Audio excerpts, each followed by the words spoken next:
screen. She's not able to be here with us today, but she's here still. She is the Director, Public Relations and Delivery and Spokesperson, Huawei. Naomba tumpigie makofi, just because of the title first. So this is just a brief about Maureen. Maureen holds a degree in electrical and electronic engineering from the University of Nairobi and is currently undertaking her MBA for executives at Strathmore Business School. Her passion for engineering led her to one of the leading ICT companies globally. We are talking about Huawei Technologies, that is Kenya. Huawei Technologies Company Limited. Oh, pigeni makofi, pigeni. Asanteni sana. She and has gathered 10 years experience from different roles in the industry. She started her role as a wireless engineer, and within the years has risen to become a director. This year, January 2023, and the official Huawei Kenyan spokesperson. Mpigeni makofi mazuri jamani, tusiwe na wivu.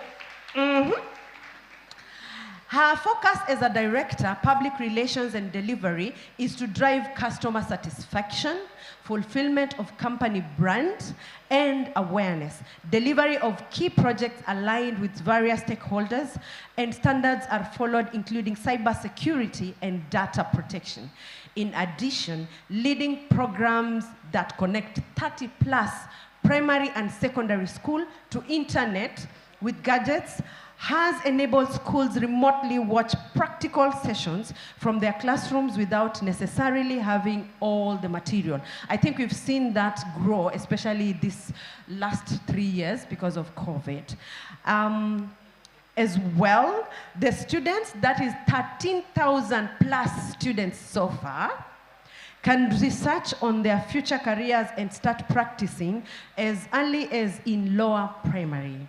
Morin is also the director for the Women in Tech Huawei initiative that empowers young girls to participate in STEM-related courses and introducing over 5,000 young girls to relevant current digital skills, most in rural areas, and has enabled 500+ girls get online opportunities within their communities.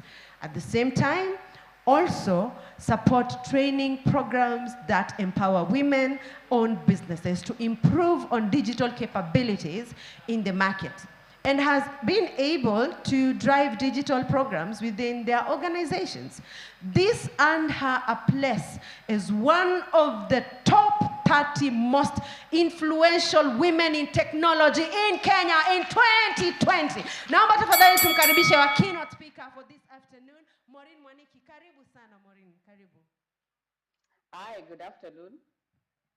You can hear me?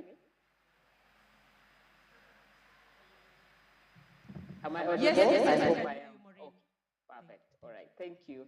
Wow, when you listen to your own profile, you're not very sure whether it's the same person that we're talking about. But one thing is that I am grateful to be here. So as it was mentioned, my name is Maureen Mwaniki, and I'll try to make the keynote very short and precise and straight to the purpose as to why we are here today.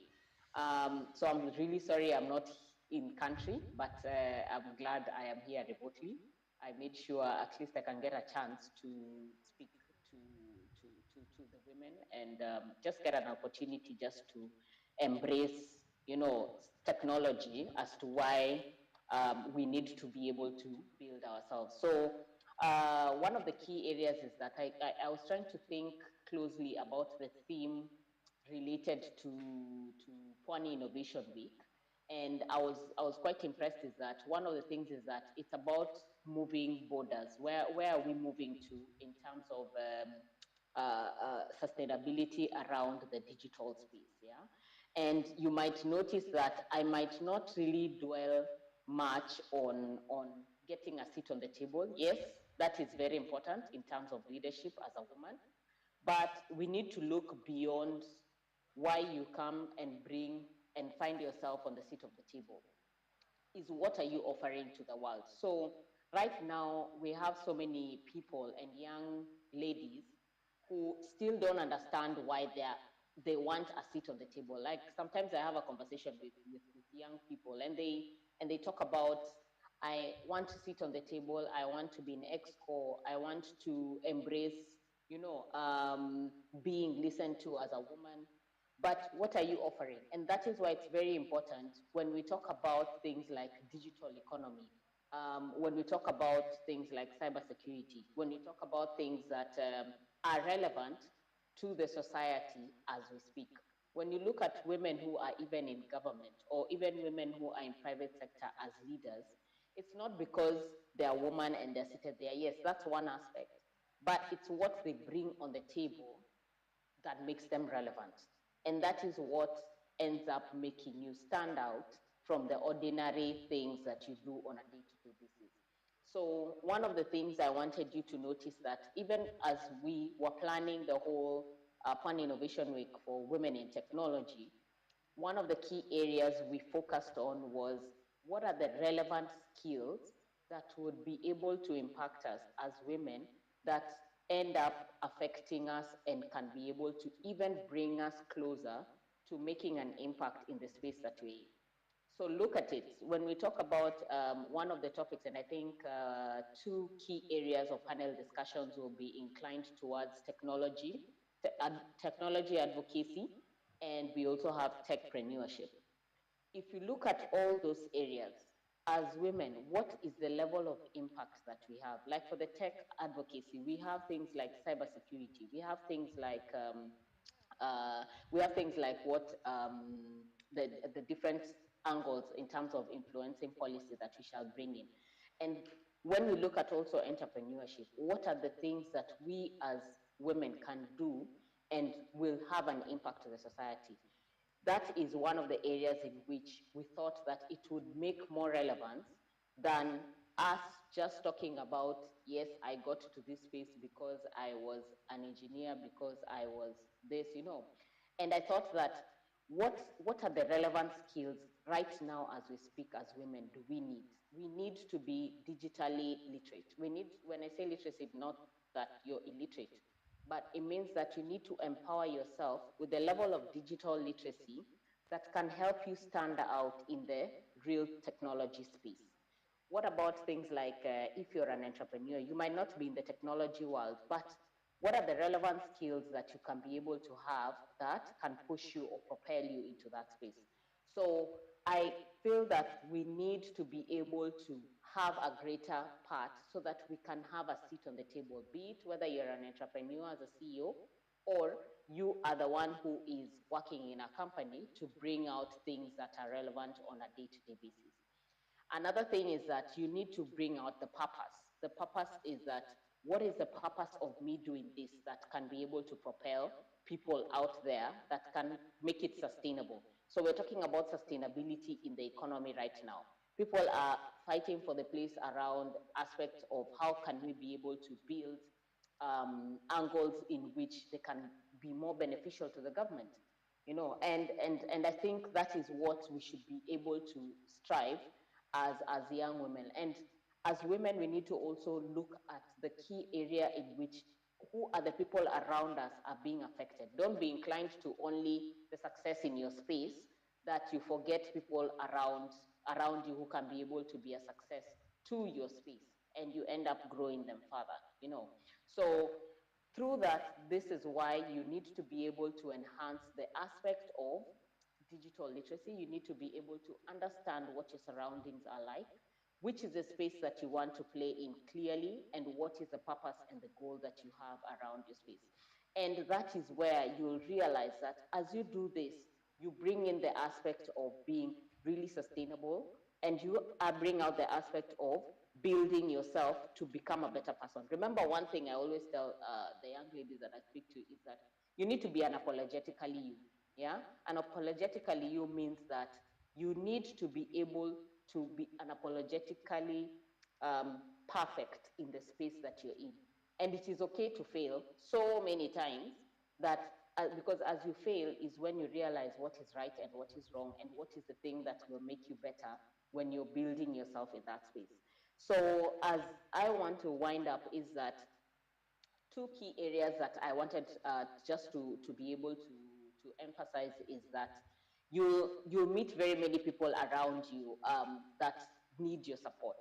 When you rise up, you become an entrepreneur. When you rise up, you become a leader. When you rise up to be in that space as a young person in the space, in the unique space that you've created. Remember, you can be unique in your own way. You might be a person who sells at a kiosk, but what are you selling to the people that is unique, that will make you stand out for people to come to your space? You understand? So I've just used as a kiosk as a relative thing, but ideally what will bring or what will attract people to your space so that you can be able to make it more and more relevant and more impactful and more rather impactful, so that people can be able to come closer and closer to you. So one last thing is that I'll just want to emphasize two key pointers. You need to be nothing but the best when it comes to, when you're trying to bring out who you really are. You have to try to bring out the level best. It doesn't matter how shallow or how shallow, I might say, from everything that you do. But remember, as you keep doing that, you keep digging deeper and deeper and deeper. And that way it will help you to keep emphasizing the space that you're trying to propel around you. And number two is that treat people the way you'd like to be treated. So if I want to be something and I need to try and strive to be a better leader, I need to be able to hold people who are behind me closer as I build them, because they're the ones who propel me further as I also bring them up as I'm propelling further. So, sorry, one more thing is that about social media. I know most of us are on TikTok. I don't know, most of us are on so many social sites. Please, please, please. As you want to spend more time in knowing stuff about other people, please take that time to empower yourself with the knowledge that is on social media. Digital literacy is very important in terms of how do you use it to make yourself learn. So please, social media can make or break you. And it is the aspect that most people want to use shortcuts to build themselves, but unfortunately they end up finding themselves in the wrong spaces at the wrong time.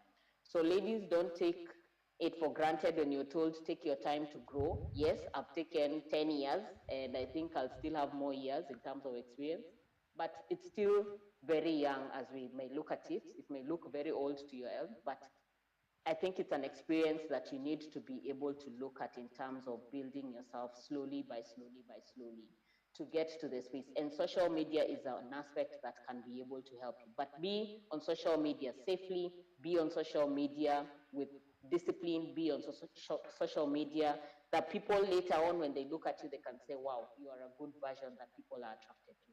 So with that, I'd like to hand it over. Thank you so much, and looking forward to more people that will be able to interact with me online on different aspects. Asante sana, naomba tumpigie makofi na tafadhali usiondoke mpaka nikupatie ruhusa. But I think you're in one of the plenaries. But maybe just a question. Mbona ameondoka? Bado. Oh, uko hapo? Yes. I have a question for you, Maureen.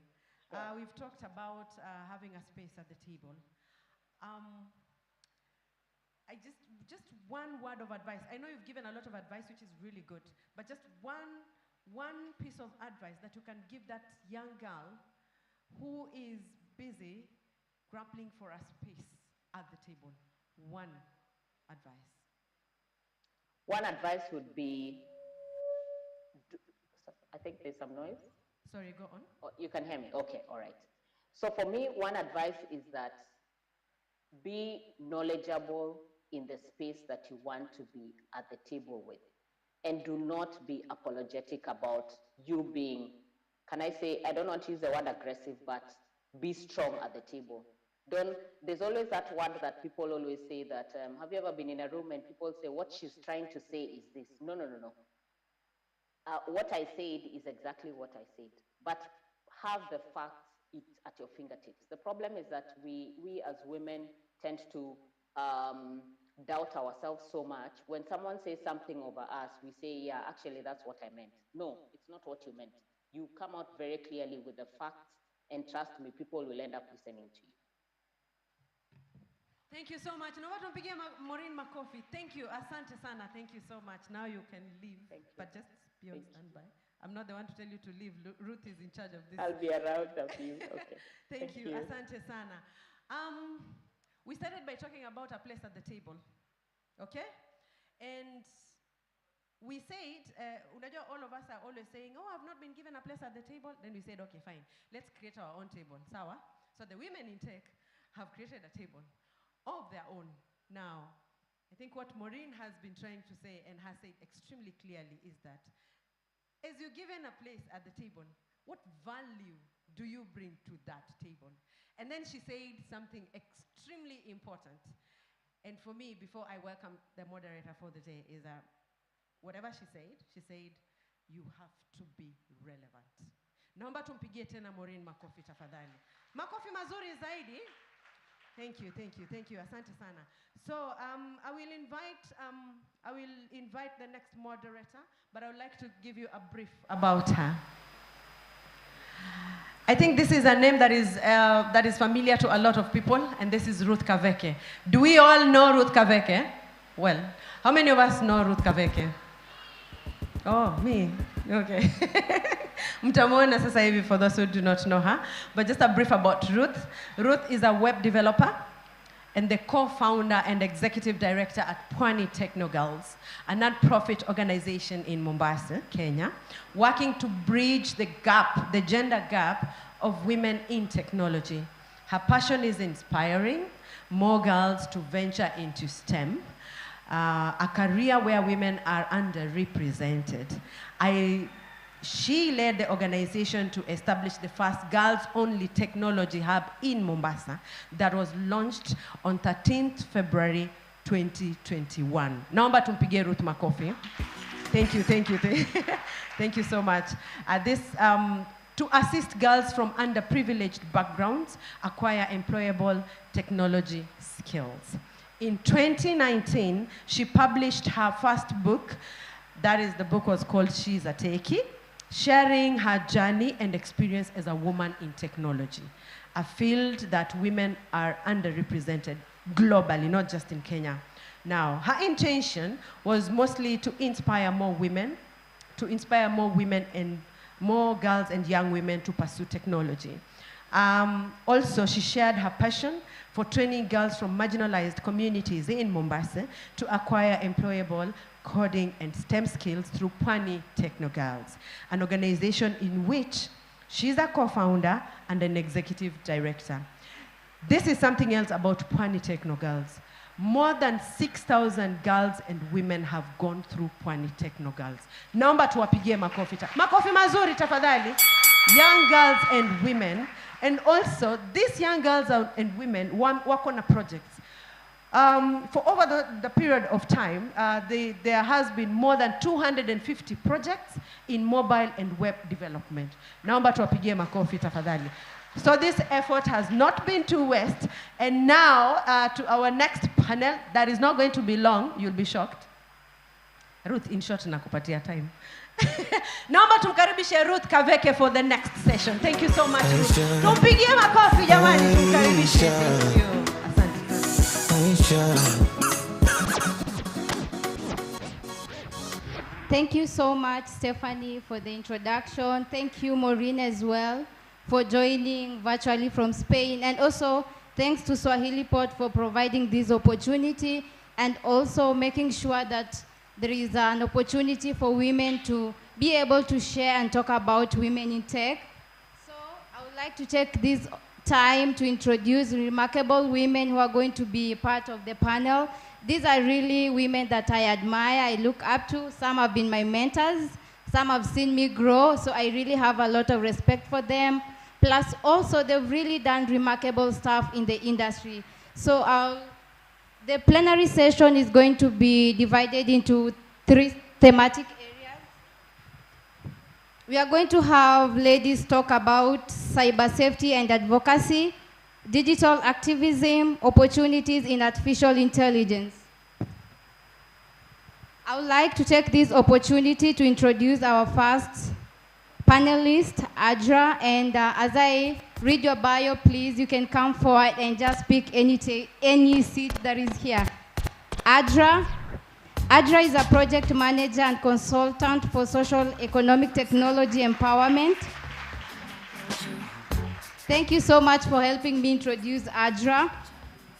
And she works in renewable energy projects with co-expertise in Kenya, especially in programming, including planning, design, and appraisal of projects that are focused on service delivery for underprivileged, marginalized, and excluded groups. It's really a privilege to introduce my mentor, Ajra. Ajra has seen me grow since I was in the university, so it's really good for me to sit with her in the same panel. So I would like to introduce another remarkable lady as well. She's really gained a lot of industry experience as well and has been a champion for women in tech. Husnia, please tumpigie makofi. Tell me what you think about me. I got my own diamonds and I buy my own rings. Don't let me sell it when I'm feeling low. Husnia has 10 years of experience working with global organizations, government institutions and agencies, and the private sector. Skilled in public sector digital transformation, digitization of business process, and finally, digitization of records, data governance, and digital transformation and information framework. These amazing ladies have really, really long bios. Allow me just to read a little bit of it. So thank you so much, Husnia. So I'm also going to introduce one of our panel. She's joining virtually. She's called Kathleen Simiyu. She's an AI researcher who has a focus on natural language processing for African languages. She's a director at Makena Research Foundation, an organization working to spur NLP research and innovation for African languages. She works at Mozilla Foundation as a machine learning fellow to support the development of Kiswahili automatic speech recognition. I don't know if she can hear me. Kathleen, can you hear me?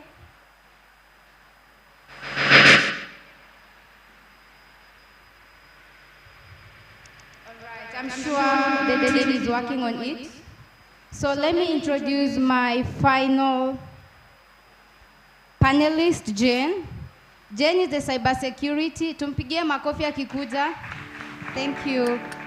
Jane Kinyanjui is the cybersecurity advocacy and partnership lead for Kenya National Computer Incident Response Team and Coordination Center at the Communication Authority of Kenya. She has over 10 years experience in ICT policy and regulation landscape. Jane is passionate, her passion has led her to policy, stakeholder engagement, advocacy, and efforts geared at driving the safe, successful, and sustainable use of ICT. So without wasting more time, do we have Kathleen joining online? Okay, I'm sure she'll be able to join. So I'd like to address some of these questions that I would like our panelists to respond to. Especially, I'm going to start with the cyber safety and advocacy, where I'll have Jane talk about how do you believe women can shape the future of cyber safety and what unique perspectives can they bring to the table? Thank you so much, Ruth.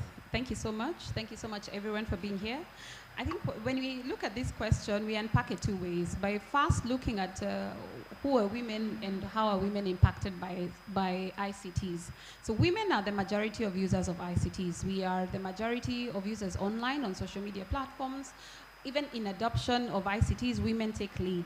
However, women are disproportionately affected by ICTs. What I mean is when they're using these platforms, whether it's online platforms or taking up tech, they face more dangers disproportionately to men. For example, we are having a very high increase in technology-facilitated gender-based violence, whether it is cyber catcalling, revenge porn, cyberbullying, disinformation campaigns that are targeted at leaders and women politicians, and even young girls to shut them down and diminish and make women cower. Women are disproportionately affected by ICTs. So when we look at then how can we shape the future of cyber safety, we first have to look at how are they affected, how do they use these platforms, how are they affected by these platforms, and so what can we do? One of the biggest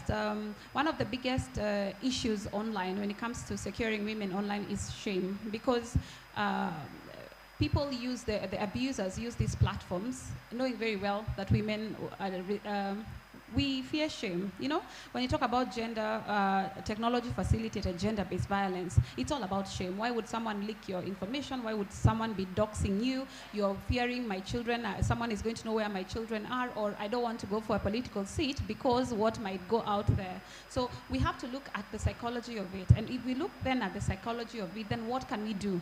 One, we need to, I like this book by Renee Brown, and she talks about shame and the psychology of shame, that when you speak your truth, when you own your story, then it stops being shameful to you. So number one, we have to, as women, we have to own our voice. We have to own our voice, and we have to take that and be bold about it.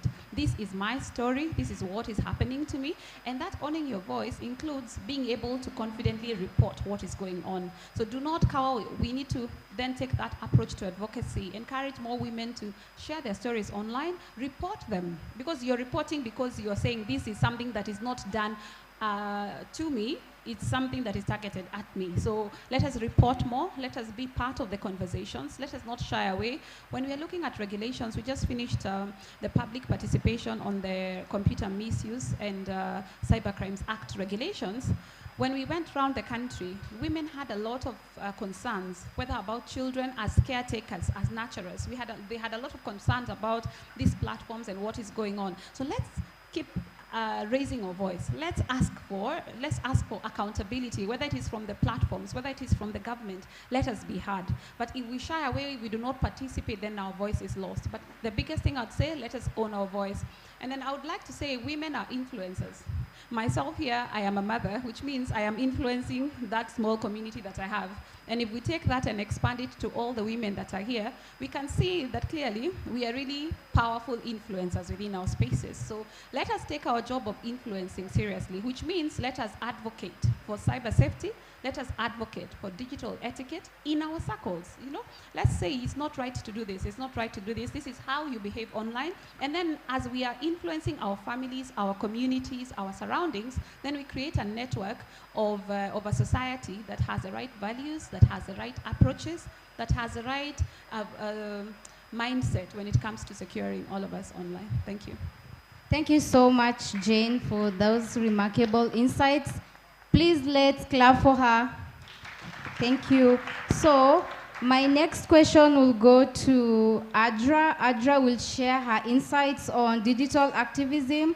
And the first question that I would like to ask her is, what ways have you seen women leverage technology for activism, and what impact has it had on societal change? Thank you so much, Ruth, for that question. And I would say it goes really well with what was just discussed. So the way that I've seen women using technology for digital activism or advocacy is using different tools such as social media, so platforms such as Twitter, Facebook, Instagram, you know, to post about the different issues that are affecting them and their communities, and trying to get decision makers to take action. So this could be issues like, for example, what was said about holding people accountable for technology facilitated gender-based violence, and ensuring that the right authorities take action and maybe stop that or collaborate with the victims to ensure that they get justice.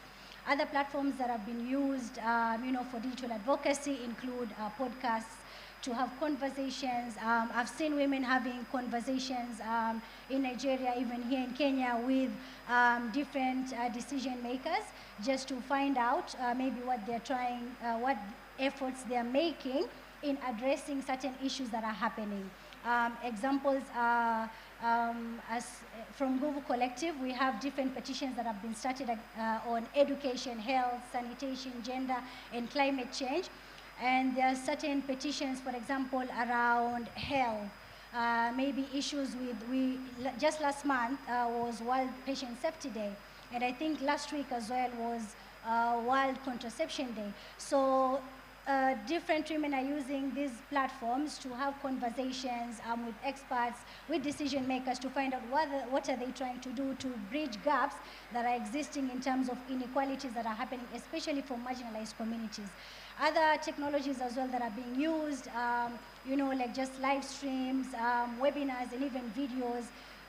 Women are creating videos talking about the experiences. For example, in this case of technology-facilitated gender-based violence, women are, you know, documenting stories of themselves, so telling their stories, and also documenting stories of other women who have gone through that, just so that they can rally support online, so that more women can understand, and even men, because sometimes the perpetrators need to be educated, you know, like about what they're doing. Some, I mean, I don't want to assume, but maybe some are doing it out of ignorance. So they always use these different platforms and technologies to do digital advocacy. And the impact that this has had is that it has sparked conversation, and it has even pressured organizations, governments, and corporates to take action, and either to listen or to develop steps that would be crucial in addressing some of these issues that are happening. That's amazing. Thank you so much, Ajra, for sharing that. Tumpige makofi. Yeah, just also to reiterate what you've just said, it's always easier if you're able to see like a different woman being able to stand up and be able to share. So it gives you confidence that maybe I'm not the only one going through this. So with that, it also provides an opportunity for more women to speak. And I believe like from the sessions today, you'll have the confidence and be able to support other fellow women who are able to come up and have a voice on the digital space.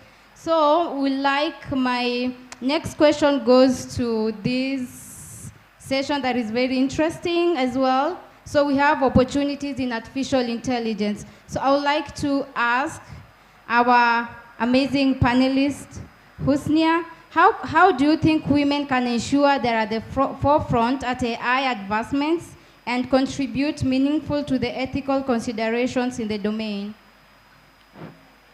Thank you, Ruth. Thank you very much. Good afternoon, everyone. Assalamu alaikum for the Muslims. Ruth, I have a lot to share. And Stephanie warned us that we have very little time. So I'm going to talk about at least 1 or 2 points on each sector that I picked as critical and important. The first thing that we need to understand is what is our position as women currently? What is our position in specifically AI? Okay? So let's understand that first.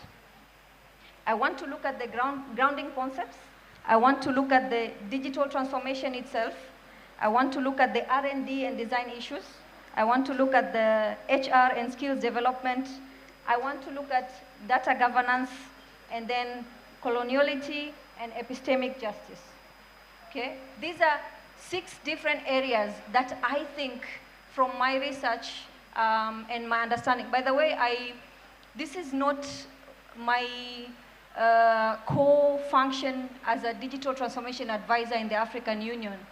This is something that I have passionately decided to create on my own through academics, of course, and then also joining roundtables. Stephanie mentioned about creating your own table and creating a seat on whichever table. That's what I've been doing.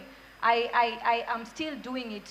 Despite all my years of experience, learning is always an ongoing process. And whoever says I have learned enough, that is not a wise person, okay? There are so many roundtables. I just recently joined the PIW, and I have been part of the US AI policy making process. I need to learn from UAE, from US, from Europe, from all these, they call it global north.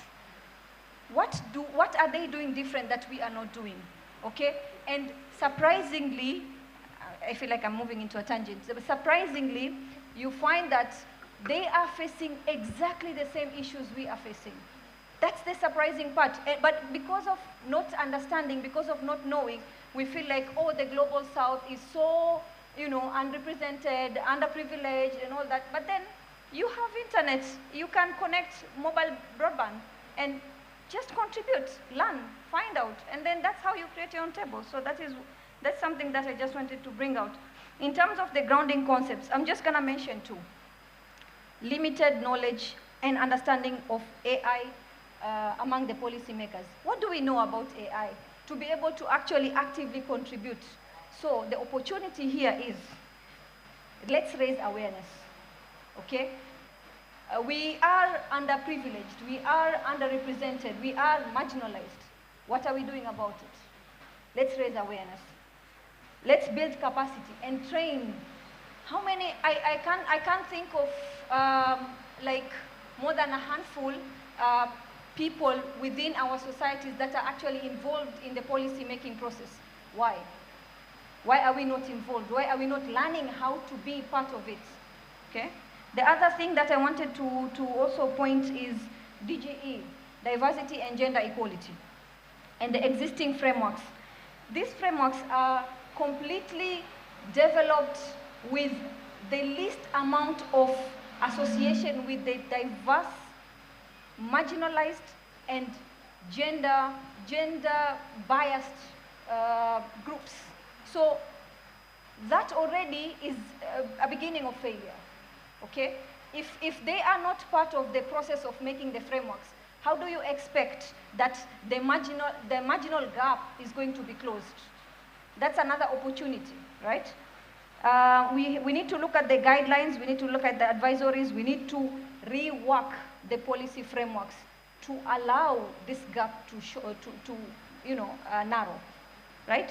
So I will jump to the other one of digitization. Africa is as much as moving very slowly through the digital transformation. That is, when I say digital transformation, namaanisha ku-automate zile processes zetu, operational processes, so that we are effective, we are efficient and reliable from our own people, sisi kwa sisi.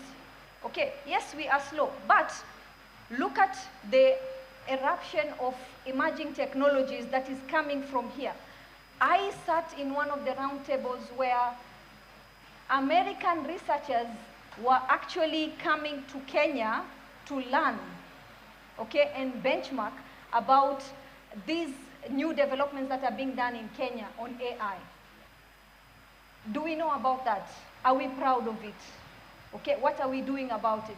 You know, when something small happens in the US, everybody shouts about it, and they are proud of it. In Estonia, things like Taxify and this Skype and all this, these were experiments that were done in support by the government, and that is why they ended up exploding globally. So one other aspect is, can we look at what are we doing to ensure that the government is involving us and supporting us, and how can we develop the pride within ourselves and be proud of the African innovation that is happening. Another thing is on the digitization, I would also like to mention many countries do not have AI policies. This is one of the areas that I am actually working on, as you know, on a side, and I feel like this is shaping the future technologies that are generating through AI. So I am saying this. Why am I saying this? I'm not saying this just so that you know I'm doing it. No, I'm saying this to create in your mind an opportunity that you might see, to be able to think about it, to be able to research about it, to be able to want to understand it. Okay? It starts with understanding, and then that's how passion grows. That's how interest grows. R&D. Biases in data behind AI technology. Dominant data. Just recently there was a report. One of my friends, a very close friend of mine, published a report where she was stating that the amount of data that is being used to develop the algorithms for AI is so dominantly white, to the extent that when you search on the tool that has been developed, African woman eating ice cream, you know, or whatever. what is gonna, the images that are being shown are shocking, because that shows you the level of understanding and the level that they have put us as African women within the realm of technology. And that's because we are letting them define, okay? I'm gonna be not only a little bit feminist, but I'm also going to go to be a little bit, you know, show my Africanness, if I may say so. So let us not let people tell our story. Let us create these algorithms that we are capable of doing. We have the capability, we have the ability, we just need to know how. We just need to be shown the path on how to do it, okay? So that's one other thing. African languages and culture is really unrepresented in the AI development. You will notice that I am mentioning, you know, aspects and challenges that are not just affecting women, but they're also affecting us as Africans.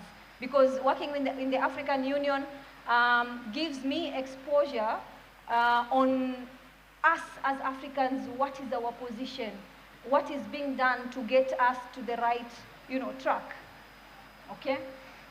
We do have the AU Data Policy Framework, we do have the AU African Union Digital Transformation Strategy 2020-2030, and I can happily share that a lot of countries are actually now working on implementing these Agenda 2063 and digital transformation strategies within the nations like Kenya. Kenya is one of the champions, by the way, and I'm proud of that.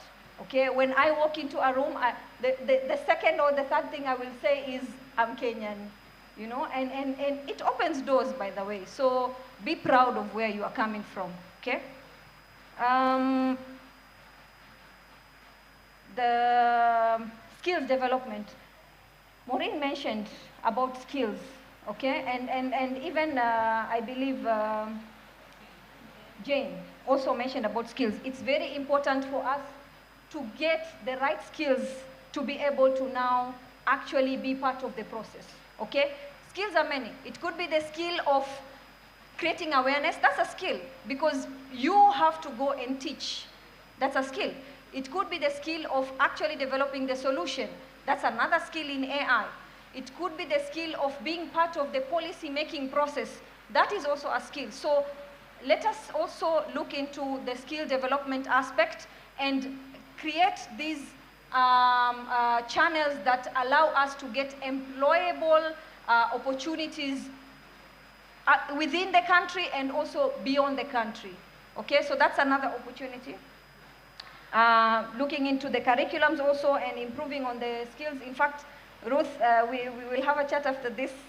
You as the Executive Director, Pwani Teknowgalz, I think we can also talk about the curriculums that you're also offering and what can we also introduce towards the development of AI, specifically on women. I will jump to governance.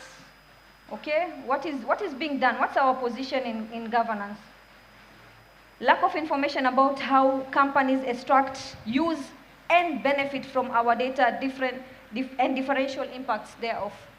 Do we know that our data is being used? Do you know that just you having the Gmail that you have in the Google Drive, they know not only your name, your email, your address, and all these things, they also know your preferences, they also know, probably even predict that this is what you're gonna need in the next 1 month, in the next 2 months.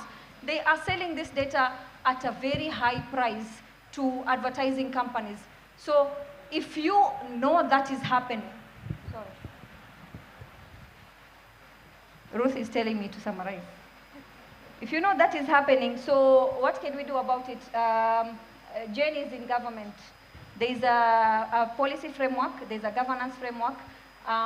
Maybe it's time that implementations are actually actively run within the communities and awareness is created. And finally, on the epistemic justice, the story of African innovation is largely untold. That's because of lack of exposure and being proud of the African solutions. Okay, so let us think about that. Let us really support each other, and that is how we are going to make a difference.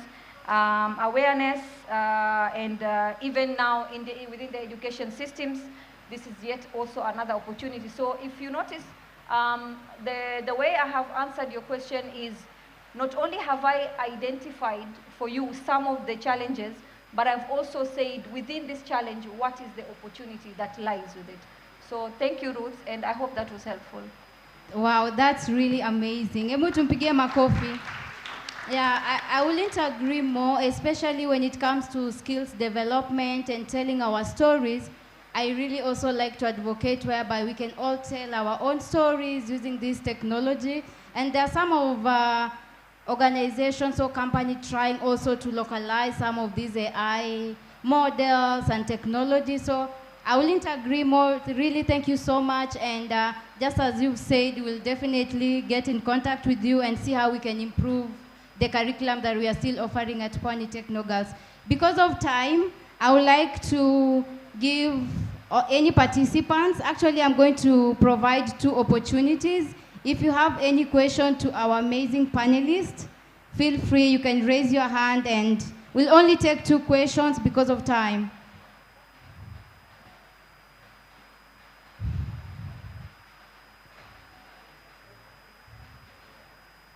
And please address it to a specific panelist so that we save time.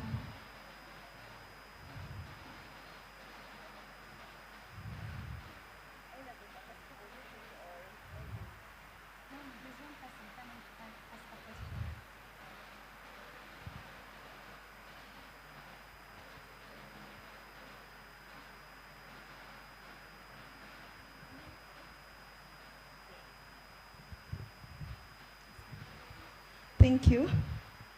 My question is about the online recruitment that is ongoing on maybe terror groups and other ongoing illegal activity that happens online. What are the mechanisms put in place, especially to Communication Authority, Madam, that we can prevent or even counter the activities that are ongoing? And we have seen that there is a lot of exploitation to young girls and even boys using their nakedness. Maybe they are being lured that they will get money or get a scholarship, yet they don't get, they end up being exposed and being used badly. And my question is to you, Madam Husnia. What are the mechanisms that you already have and policies that we can use to empower the local, really local women and girls who doesn't have maybe network access or phones, big phones right now, but if they get the phones or the gadgets, they end up using it very badly just because they don't know, and maybe the information that we get here, they don't get to them. And thanks to this panel, because I understand this year's theme for Women's Day was digital innovation and technology, so this is a very great panel. Thank you. Those are really amazing questions. Thank you, Tina. And please, because of time, our panelists just take less than a minute to respond. Thank you so much, Ruth. With regard to the question on how we can prevent or counter the exploitation of youth and children online, as well as the radicalization of youth, I think I'll start by just acknowledging what the work that the Communications Authority has done, and really the Ministry of ICT and the government has done. We have a national ICT policy that has guided a lot on what needs to be done. There's a very robust ICT policy. And above that, we have, as the authority, we have set up different initiatives and programs to handle this. For example, we have the National KSAT, which is the National Kenya Computer Incidents and Response Team. This is the national point of contact on cybersecurity matters. We have an app. You can be able to report cases of radicalization or exploitation, even anonymously, from wherever you are. You can reach us. We have a hotline. You can call us. We work 24/7. So you can call.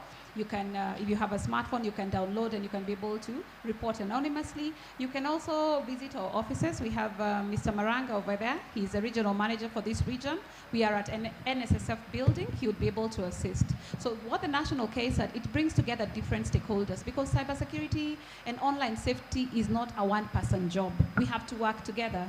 We have the policy side, we have the technical tools to be able to do this, we have the justice and law part of it that play a very important role. So what we saw is, let us bring everyone who's in that value chain. Let us bring the technocrats, let us bring DCI, let us bring intelligence people, let us work together so that we cover from point to point. So what do? We look at a lot of awareness. We have our team here at the stand. We have a very good campaign called the Child Online Protection Campaign, Be the Co-op. We have done this in 2 phases. So at phase 1, we targeted to build the capacity of the caretakers. These are the parents, the teachers, the guardians, and to tell them this is what is happening. Because unfortunately, majority of caretakers, of parents, or guardians are digital aliens, and the children are digital natives. So how are you? Most parents don't even have an idea what is going on. They do not know what OnlyFans is, or the Tinder, and the rest. But you're finding young people, both boys and girls, are on these platforms, and they're being exposed to a lot of exploitation. So we started by building the capacity of the parents, of the adults, and then phase 2, now we went to the right people, the natives themselves, and empowered them with the values and the skills and the resources to be able to safeguard themselves online. So that way we are able to do an end-to-end, a 360 cover. And so we build capacity. There are different resources that we have. We have a site where you can even take your children through. So it's at their level, they're able to understand what is stranger danger, what is child sexual exploitation, what are the signs, how can you protect yourself. And then you have the platform for parents and guardians to be able to report and to be able to get support. So as a parent, wherever you are in the country, you can reach out to us and we're able to support you through that journey. And we're able to even provide counseling. There's even counseling for both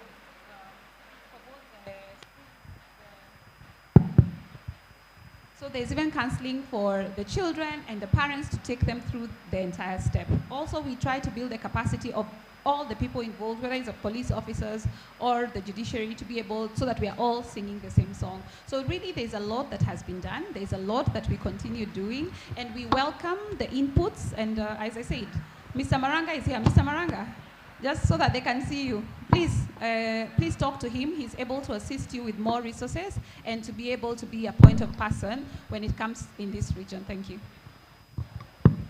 Husnia. And maybe before Husnia is able to respond, Ajra, if you have something, you can also respond, but we'll not be taking up the second question because of time, because we also have a second plenary, and we really like to respect time. Husnia, please.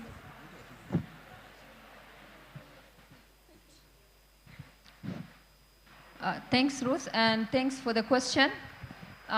So mechanisms, you asked about mechanisms. It starts here. It starts from community-based approaches and outreaches. That's where it begins. AI is about data, let me tell you. And think of AI as what it was when they introduced automotives 60, 70 years ago, okay? When people used to use cats and donkeys and all that, then the car came. So automotives came, people started transporting with trucks, you know, pickup trucks and lorries and everything. That means now the human being had the ability to think further than transportation, right? Because that problem was sorted. So now we have AI. Can we start thinking about further in terms of generative AI? What can AI do for us? Let's begin with data. Community-based outreaches, tuma watu mtaani, collect data. When you collect data, you develop relevant solutions. AI is dependent on data. Ni kama mwili na damu. Mwili haiwezi enda bila damu, si ndio? Damu ikishuka kidogo, unapelekwa kuwekwa peni zingine za damu, si ndio? Unaongezewa.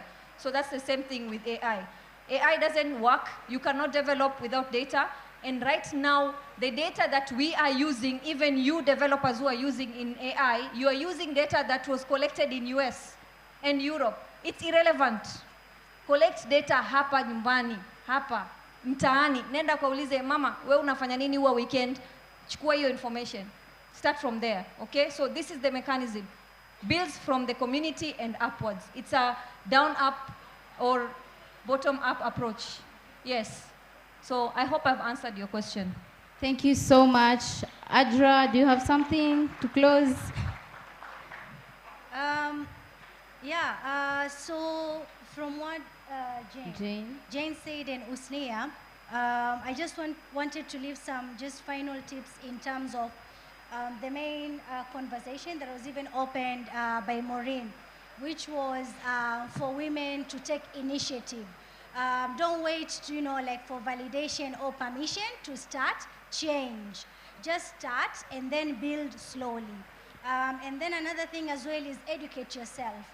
Whether it is in AI, it is in cybersecurity, take that initiative to educate yourself, because with that knowledge, you'll now be able to have the, the points for which you can advocate for any issue that you want, whether it's a seat, it's for a seat at the table, or it's for the implementation of the policies that already exist that, need to be implemented, and so on and so forth.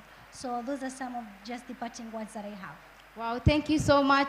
Tuwapigie makofi our amazing panelists. So I would like this time to appreciate all of you for taking the time. So I'm going to introduce the next panel. The next panel, it's being moderated, but the panelists will be here. Just a moment before they go back. Before they go back. We love our panelists, so we are trying to appreciate you guys for the amazing work you guys are doing. That's amazing. And Morin is also part of it because she gave a keynote. So tungependa ku-appreciate with a small gift from Pwani Innovation Week because of the amazing work you guys are doing in the community. Nimekaa hapa na mwangalia mentor just smiling looking at you kwa sababu karibu nyi wote ni watoto wake. So naomba tusimame tupate gifts zetu. Naomba tuwapatie gifts. I know we are short of time. Tuwapigie makofi DJ. Let's give the gifts. Let's give the gifts.